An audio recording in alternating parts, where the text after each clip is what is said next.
yung ating pupuntahan.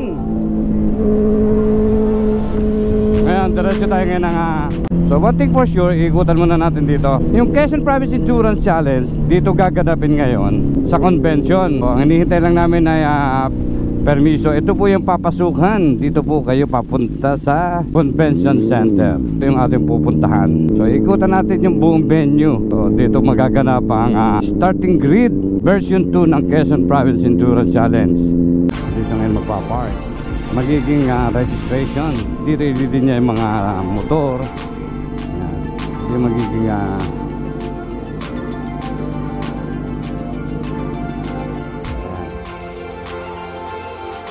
plano ni Cafe Racer. Alright, pala. Area nila ngayon, pababa. Great. Karin na lang namin yung magiging dito sila bababa sa lugar na to, mga kahunghong. Okay, so kinaanan na rin ito ni Cafe Racer. So yan, ang paglabas nila dito, kakaliwa na sila dito.